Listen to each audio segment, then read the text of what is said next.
Hello friends, welcome back to HSA English classes. Today we are going to learn the play Waiting for Godot by Samuel Beckett.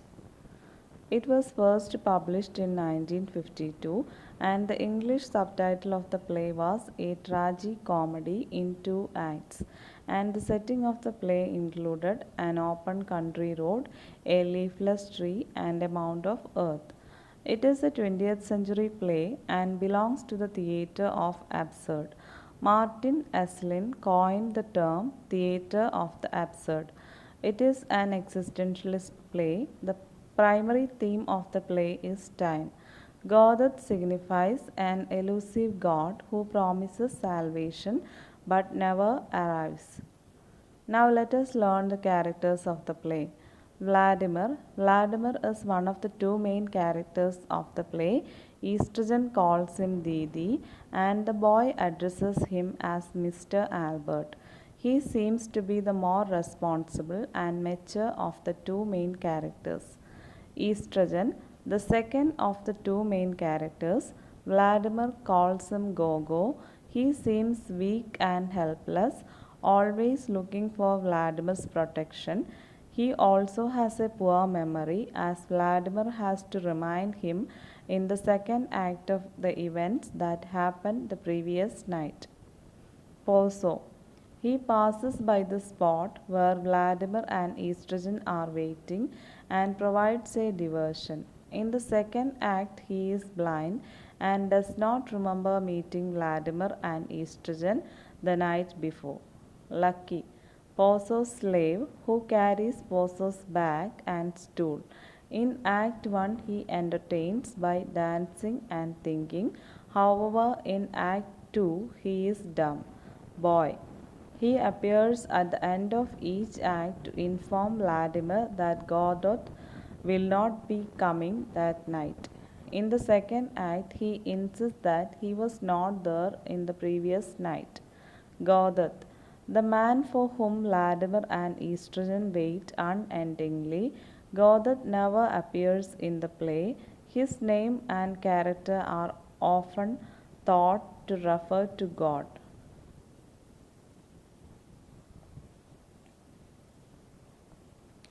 There are two acts in this play.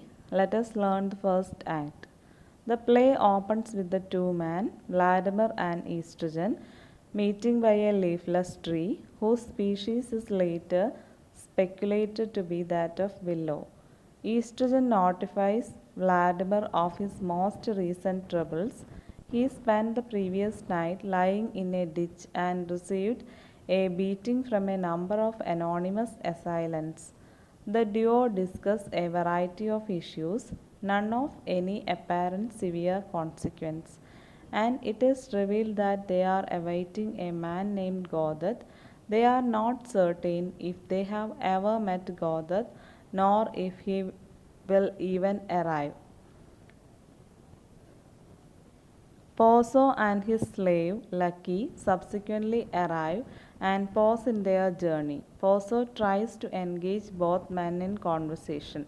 Lucky is bound by a rope held by Poso, who forces Lucky to carry his heavy bags and physically punishes him if he deems his movements too lethargic. Poso states that he is on the way to the market at which he intends to sell Lucky for profit. Following Poso's command, Think, Lucky performs a dance. Lucky's speech in a cryptic manner seems to reference the underlying themes of the play. Poso and Lucky soon depart, leaving Estrogen and Vladimir to continue their wait for the elusive Godot. Soon a boy shows up and explains to Vladimir and Estrogen that he is a messenger from Godot and that Godot will not be arriving tonight but tomorrow. Vladimir asks about Godot and the boy exit. Vladimir and Estrogen decide that they will also leave, but they remain on stage as the curtain falls.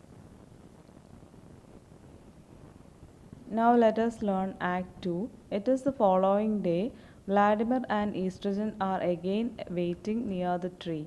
which has grown a number of leaves since it was last seen in Act 1, an indication that time has passed since the events contained within Act 1. Both men are still awaiting Godath. Lucky and Pozo eventually reappear, but not as they were. Pozo has become blind and Lucky has become mute. Pozo cannot recall ever having met Vladimir and Estrogen. Lucky and Pozo exit shortly after their spirited encounter, leaving Vladimir and Estrogen to go on waiting. Soon after, the boy reappears to report that Godath will not be coming. The boy states that he has not met Vladimir and Estrogen before and he is not the boy who talked to Vladimir yesterday, which causes Vladimir a great deal more frustration than he exhibited during their encounter in Act 1. Vladimir implores the boy to remember him the next day so as to avoid a similar encounter. The boy exits. Vladimir and Estrogen consider suicide, but they do not have a rope. They decide to leave and return the day after with a rope, but again they remain as the curtain falls on the final act. Now let us learn the symbolisms used in this play. Godath.